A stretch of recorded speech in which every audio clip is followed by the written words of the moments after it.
How to compress a video in Clipchamp. Let's shrink that video file without losing the good stuff. First, open Clipchamp and drag your video right into the workspace. If Clipchamp asks, click Create a new video and toss your video onto the timeline. Don't worry, you don't need to edit anything. Now click Export at the top right. Here's where the magic happens.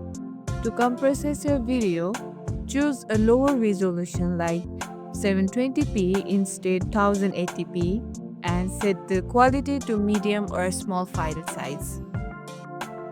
The lower the resolution and quality, the smaller the file.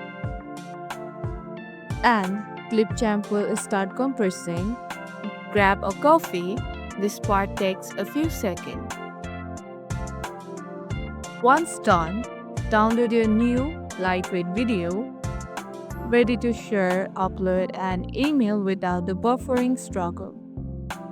And boom! You just compress the video without needing any extra software. If this was helpful, don't forget to like, subscribe, and hit the bell icon for more fast tutorials.